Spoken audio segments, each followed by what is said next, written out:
Now, your exclusive 7 Storm Team forecast. Yeah, welcome back, everybody. Our Sleep Tight weather view takes us to Hoyleton, Illinois. It's a little town just east of St. Louis where, yesterday got rocked by some very strong, severe weather. Had some very strong straight-line winds. So we're calling it a microburst. Thought it was a possible tornado, but apparently just straight-line wind damage. Very similar to what we experienced here in the Tri-States last month. We know what those winds can do, 70, 80-mile-per-hour winds there in Hoyleton, Illinois. We dodged the severe weather here in the Tri-States last weekend. That is good, and we're looking to quiet down a little bit. I'll show you what I mean in just a second. Let's first take a look at that almanac. Got up to 86 degrees. Now, that is right about our average. It felt a little warmer than that, however, as there was lots of humidity in the air. Those dew points were well up there. And the low, yeah, you can tell because the low, it didn't get that low. It was only 70 degrees, so a lot of times when that humidity is in the air, it doesn't allow that temperature to drop too much. Check out that allergy index, mold, the spore count way up there, almost maximum, very high up there. The weed and grass pollen, a little bit of that out there as well. We'll take a look at our Macomb sky cam.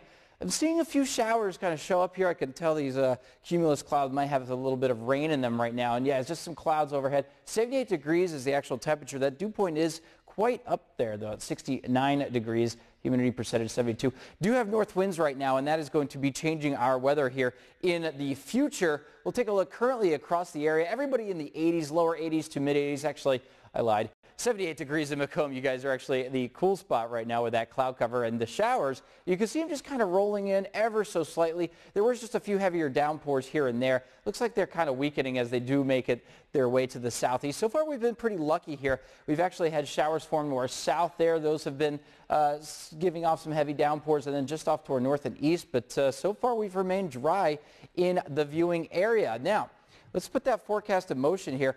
Well, we got a forecast. We got to look at the lower levels of the atmosphere. We got to look at the upper levels of the atmosphere. This is the upper levels of the atmosphere right now. This is the jet stream right here. Big upper level high pressure system is going to be building into the west here. And that is going to turn up the heat, and we'll be feeling that in just a little while. But first, it's going to force the jet stream up from the north. That means our weather's coming from the north. That means, well, our neighbors to the north are going to send us off with some high pressure at the surface. That means clear skies. That means a little cooler weather, at least for the next few days. This surface high pressure system is just going to sit over our area for the next few days. Going to give us some very nice weather. Keep our skies fairly blue, keep that rain out of the forecast, at least for the foreseeable future. Meanwhile, that upper level high in the upper level of the atmosphere, it's going to be building in some big time heat just off to the west here. We're going to enjoy temperatures in the lower 80s, but we're going to watch the heat build to the west. We're talking about temperatures getting up into the 90s to our neighbors across the state here in Kansas City by Wednesday afternoon. Eventually, that will build into our area coming in late this week into next week. And I'll show you the 7-day in just a minute here, or just a second. Let's look at the low temperatures. Mid-60s across the board, maybe just a few degrees to the warmer side to the south and east. High temperatures tomorrow, low to mid-80s. Here's the 7-day forecast. Now watch this. Something's missing. And you know what it is? It's precipitation chances. I think we're going to stay dry for the next, well, week or so here as that surface high pressure system really just sits over us, keeping us dry. And then the upper level high pressure system kind of builds in, gives us some lower 90s. So it's going to get warmer, but it's going to stay dry. So, yeah, can't really complain too much, can we? Can't complain at all. Thanks, Dave. A week ago, we started the